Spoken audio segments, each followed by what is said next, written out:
Today we'll be speaking on the sidelines of humanitarianism, and to speak on this we are now joined by the resident coordinator designate of the United Nations Sri Lanka and the representative of UNICEF, Una Macaulay. How are you doing? Fine, thank you. How are you? Good, not too bad. A very good evening to you. Good evening, and thank you for having me. Same here. It's a pleasure to have you. Ma'am, I would directly go into my question and ask you about yourself. Would you like to tell our audience what work you are involved in now? Yeah. So here in Sri Lanka, I'm the designated resident coordinator for the United Nations system, which means that essentially I have the most interesting job in Sri Lanka, I think. Is it? Which means that I get to work with all of the different UN agencies in the country, look at their mandates and help to see how we can put all of that together to support the government and civil society to take forward the development agenda in the country. It also means that I get to talk to politicians, leaders of civil society, thought leaders, academics, and in my capacity as a UNICEF representative, children in Sri Lanka. I see. You also made a very open statement saying that this would be one of the most best liked or loved jobs. To enter into this field, what was your inspiration or motivation? I think my inspiration was always your question, what do we do for others? From the time I was quite young, it was what can I do for others and how can I make life as possible for those who don't have chances, and make them have the same chances that I feel I had as someone whose mother made spaces for me. So I always looked at life that way, and as I got older I think I realized it wasn't so much about me making opportunities for people, but how systems, government systems, civil society make life better for people who don't have as good a start as others. And so then moving from what can I do to help to actually how can I help bring people together to make systems better. Working for the UN, have you achieved your expectation of touching the life of an unheard or untold person? I think nobody in my position would say that we've achieved what we want to achieve, because otherwise we would be redundant. Yes. But I think I have lots of memories and lots of stories of times when my work, the UN's work, NGO work, civil society has really made a difference, and we bring added value to the work of government. We bring different experiences, different perspectives to government. So there's always successes, but rather than saying there's failures, I think there's always a lot more to do. There's always a lot more to do. Well said.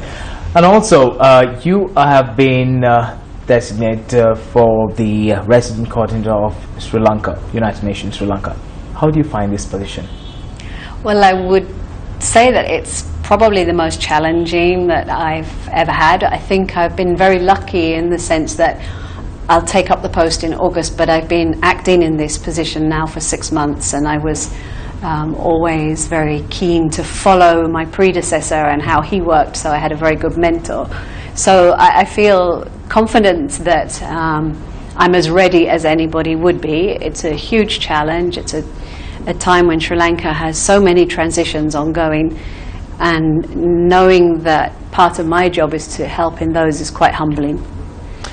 You made a statement saying that there are so many challenges as Sri Lanka is going through a transition. Out of those challenges, what do you think will be the most challenging task in your role? I think the most challenging task in my role will be to try to find time to hear what everybody's got to say, understand and synthesize that, and make the right decisions. Because I think that's the largest and hardest part of coordination is time to listen, time to synthesize, and then time to decide why some points of view need to be presented over others at a certain time. And that's always a challenge, because by taking one path of action, you're always going to have someone who will say, but I told her that this was a better path of action. So trying to present that fairly and trying to present my reasoning for that, and supporting a big government with a big range of aspirations and ambitions, is always a challenge. What kind of an action plan has been set up for the future in order to accomplish, which you stated, is the most challenging tasks? Well, I think for the UN, we're working now in the last year and a half of what we call a program cycle, so a 5-year cycle, and we've just adapted that to focus on 2 big and key areas. One is to help the government to really identify from the new Sustainable Development Goals, and humanitarianism, climate are all big parts of that, how they can identify which of the Sustainable Development Goals are priorities, and then help with those goals, rolling them out, the policies, the practice that will be necessary. And then secondly, really trying to strengthen reconciliation and that transition that the government is Has involved the government been in compliance in getting work done here in Sri Lanka, together with your organization? I think that the United Nations feels that the government of Sri Lanka is a fabulous partner, not just in the country, because we are the same. Sri Lanka is a member of the United Nations family. We are members of the United Nations family. But Sri Lanka has been, for the last 60 years, an important player in the UN. I mean, we have a very high representation of senior Sri Lankans throughout the history of the UN. We continue to have very, very high level engagement in the UN. We continue to have peacekeepers who are serving the UN and serving other countries. So Sri Lanka and the UN are one and the same, but it's a great relationship. That's indeed a plus point for the state and also for all Sri Lankans. And also, at the start of our interview, I said that we'll be focusing more on the sidelines of humanitarianism. As an individual, as the resident coordinator designate for United Nations Sri Lanka, how do you see the world accepting the term humanitarianism? I think that there's been a real transition in how people understand humanitarianism generally. I would say that there are still very, very important agencies that safeguard the term humanitarianism in its very purest form, but I think that we've moved from maybe 20, 30 years ago, where humanitarianism was lots and lots of people rushing into a crisis, bringing lots of assistance and then leaving, and really leaving governments and local communities saying, hey, what happened? To a much more nuanced understanding of humanitarianism as part of a cycle of preventing emergencies, preparing to respond to emergencies, responding and then building back better in the case of, say, a large-scale earthquake, or building resilience into the way communities can manage future crises if there's been floods or cycles of drought, and then linking humanitarian assistance and humanitarian thinking to development. And that's important because we've moved into a period now where we know that climate change is inevitable. We know that the types of extreme heat we've all suffered from in the last weeks is one manifestation of climate change, and we know that that will have impacts across countries. So we have to build our humanitarianism, if we call it that, our preparation and our mitigation into everything we do. If we take the world map as a whole, where will you place Sri Lanka in terms of humanitarianism efforts undertaken? I think Sri Lanka is a country that has built over the years tremendous lessons learned, because for perhaps all the wrong reasons, Sri Lanka has had some horrible natural disasters. It's had horrible conflicts. But out of that has come lessons around the good and the bad of international responses to Sri Lanka's troubles. But also out of that has come good and bad lessons learned around Sri Lanka's own response. So the ability of government to respond to different types of crises in a very short time, tsunami, conflict, floods, building capacity to do that, civil society getting engaged in discussions around humanitarian assistance, lessons learned about faith-based organizations helping out, and now increasingly the private sector becoming involved in discussions about humanitarianism. So I think Sri Lanka is in a robust place as an important voice at the World Humanitarian Summit, as a robust voice in the region on humanitarian action. You spoke about the World Humanitarian Summit. We will be talking in detail in relation to this. I would like to ask you, along with the post-war period, we saw a lot of humanitarian presence here in Sri Lanka. But now Sri Lanka is moving on to a different direction, a development drive strategy. How do you see this transition coming into play? I think it's always an incredibly difficult transition, because there is always, at the end of a conflict, a need for humanitarian assistance, whether that's from the international community, from local NGOs, from the business sector, from the government. And you often have economies like Sri Lanka's, which grow very quickly after a conflict, and indeed during the conflict.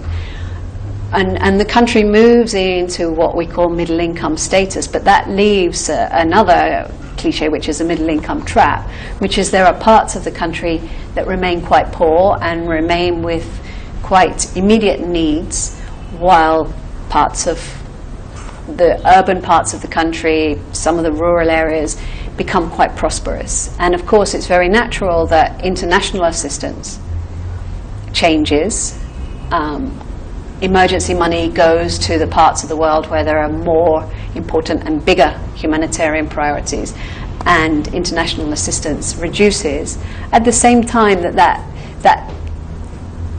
situation in a country like Sri Lanka hasn't necessarily been completely resolved. So there are people who are still making ends meet. There are still people who are affected long term by the problems that they still face psychologically after the tsunami, after the conflict, people who still need housing, who need water provision. But that stops being the job of the NGOs and the international community and starts being the job of the government. So you mean to say that the government as a whole, or Sri Lanka, is not doing enough to... Between the time when NGOs and international assistance support that humanitarian response, and the time when the government then is able to take all of that on, and the government makes a transition. And it's called a middle income country trap, because there's this transition. So if you look at Sri Lanka, the number of people with dire needs is really relatively few in number compared to other countries that have come out of a conflict. So in that respect, the government and the humanitarian agencies have done a great job. Okay. But there are still needs, but international assistance is very limited at this time, which means that there's a gap between the provision by others and the ability of the government to manage. Why is it limited?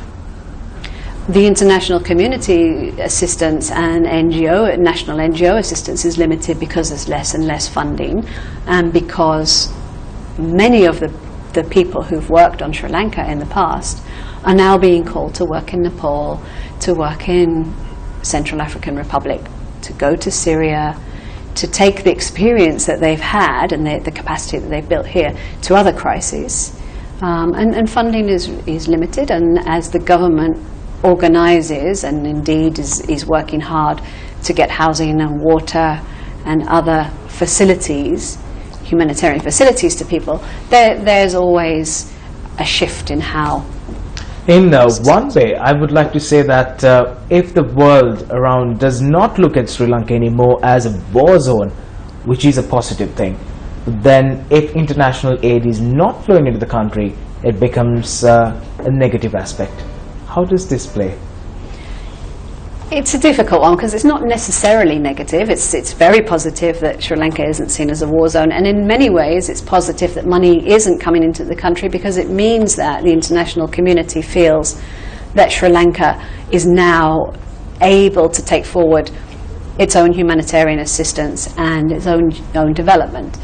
It doesn't mean that those partners are abandoning the country, they're just shifting the way in which they work towards longer-term, more sustainable development and longer-term, more sustainable economic development for the country. So it's not a negative. However, there will always be some people who feel it as a negative because they're the ones caught in this trap, although I have to stress that's a small trap in Sri Lanka compared to many places in the world. I see. Okay. And now I will be asking you about the World Humanitarian Summit.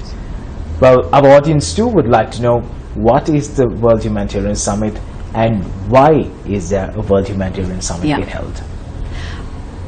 I would say why is because we've never in the lifetime of the UN seen the scale of humanitarian need that we're seeing now, with the number of man-made crises and natural disasters around the world. There's at least 125 million people who currently need humanitarian assistance, and for the first time ever 60 million displaced people around the world who need assistance. These are numbers that are quite difficult to comprehend on an island with a population of 21 million people. That's 3 times our population is displaced. And the system as it isn't able to keep sustaining and helping all of those people. So the idea of the Humanitarian Summit, as we've come from 2015, when there was the Global Climate Change Agreement, when there was the Sustainable Development Goals, and where the Secretary General stated that humanity has to be at the core of everything we do, the Humanitarian Summit is really a natural progression from that, which says we need to look at how we respond to emergencies as a global community and what we can do. And so this summit is really bringing leaders and delegations from all around the world to look at trying to shift perhaps the traditional paradigm, to use UN jargon, from the North helps the South, to how the global community can identify ways of assisting people who are affected by crises, but also a little bit more than that, which is to move away from just response to crisis and saying, how can we better understand prevention of crisis, or if we can't prevent earthquakes, how do we prepare people to be better able to deal with them? I mean, I think Sri Lanka after the tsunami is an example where fewer and fewer people die in flooding and landslides because systems have been put into place. Doesn't mean nobody does, but systems have been put in place to prevent death and damage. And how do we link responses to disasters, again, to building back better and trying to ensure that that's hooked into longer term prosperity and development? Now, when leaders, global leaders, gather at the World Humanitarian Summit, and an action plan will be put into place as to how humanitarianism will be aided. So from there onwards, what is the process like? Yeah. What kind of a process will be followed? So at the summit, there will be an eventual document that will say this is how we believe humanitarianism will be reworked or tinkered with or dramatically changed. Let's see what the outcome is. But that will be broken down into lots of small pieces. So at the summit there will be round tables looking at different aspects of humanitarianism, different types of commitments that government will make, different pledges from different governments around what they would be able to contribute to this new humanitarianism. And then following that, an action plan would be developed into which all of those commitments are taken, and governments would begin to develop policies and practices that would show their commitment to the global plan. So it's a bit like, taking any plan at a regular office planning session, but you're taking it on a global planning session, which is everybody looks at the commitments they've made towards the bigger plan and sees how they can. You spoke about some commitments which will be spoken up at the World Humanitarian Summit. If you may say what these commitments are, in brief. So I think that one of the issues that will come up during this summit is that humanitarianism to some extent has been something in the past that's been done to others. So I give you something, but there's a real understanding now that if you don't talk to the people who are victims of floods and famines and earthquakes or even wars about what it is that they want, if we don't hear from women, if we don't hear from children, we don't hear from men about what will make their recovery best, we'll continue to make mistakes.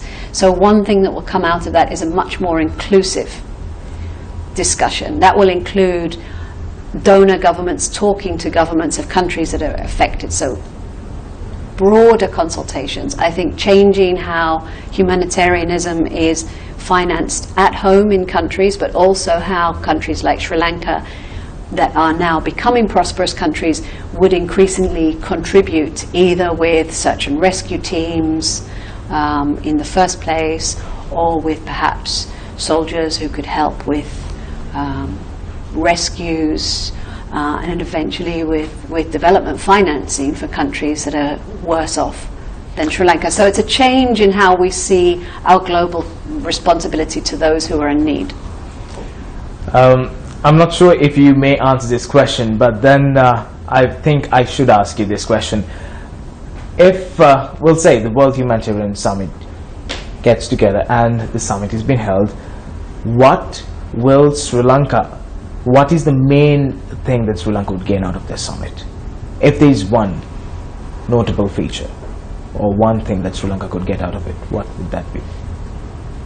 I think that would be for the Sri Lankan delegation to decide, but I think probably a good understanding of where Sri Lanka is located within the humanitarian world, no longer as a recipient of humanitarian assistance, but as a player in defining policy for humanitarian assistance. And I think the fact that there's a healthy interest from the private sector, a healthy interest from non-governmental sectors and from government to bring together a very broad understanding of how Sri Lanka can contribute both nationally and internationally to the discussion around humanitarianism is very important. While I was reading through the commitments, one just struck my head. It said, leave no one behind. If you may elaborate on that, what does it actually mean? Leave no one behind.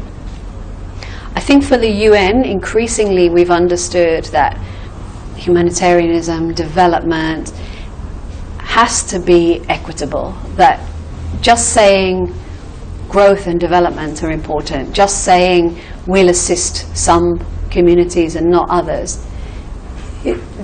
There's many good lessons learned around those ways of working, but what we've realized increasingly is that unless everybody is included in the discussions around humanitarianism, in finding their own solutions to problems, in trying to reach the most remote corner where people are affected, then we fail in our mandate. And our mandate is that everybody is entitled to assistance when they're in need.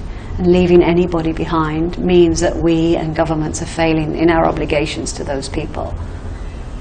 And also, I would like to deviate from the Humanitarian Summit, and along with the world changing, globalization coming into play, and several changes in society, social trends, all that coming into play, how does does it have an impact on the way society is moving towards? It's a very good question.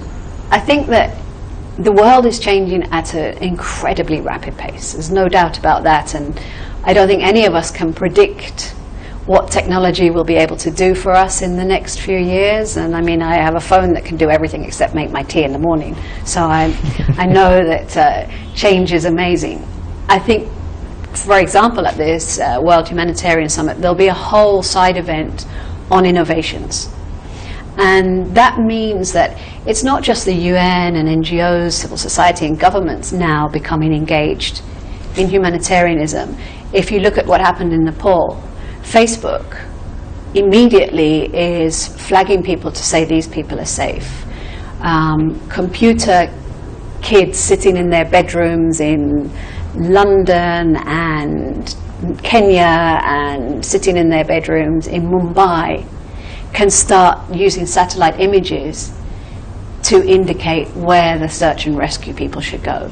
The world is changing very rapidly. We have to incorporate the speed of change and the type of change and the brilliant minds of people who understand technology into this world of people who really understand human need, and make that work together, because we have so many opportunities now, but because a lot of what happens with technology is quite dispersed. One of the objectives of the summit will be to bring together the best of technology with the best of those social workers and psychologists and responders and aid workers and water engineers, and try to bring together all that knowledge to make humanitarianism more effective and also more sustainable if possible. And finally, to sum our conversation, if you would like to leave a message and tell our audience something, what would that be? I would say that responding as we started out, what can we do for other people, and responding to people's needs in a way that thinks about the whole package of people's needs, rather than just saying, I'm just going to take one small action, I'm going to give a packet of cornflakes, or I'm going to send some rice or buy some nappies for these people, but rather, what do these people need? Let me hear from them and then respond. And if that means giving money to a community, or if it means supporting a ministry, or lending your car for a day, or responding through your temple or your mosque or your church rather than individually, do that, but always bear in mind that what we do today to our brothers and sisters, we'll get back. Well said. Thank you very much, ma'am, for stopping by and speaking with you. We got a good insight about what humanitarianism is all about, and also on the upcoming World Humanitarian Summit. Thank you very much for joining with us this evening. Thank you so much. It was lovely to be here with you. Thank you. All the very best. Thank you very much. Well, it was the resident coordinator designate of United Nations Sri Lanka and also representative of UNICEF, Una McCauley, joining us on this in Focus. So stop by next time, where we will be bringing you yet another personality on our very segment.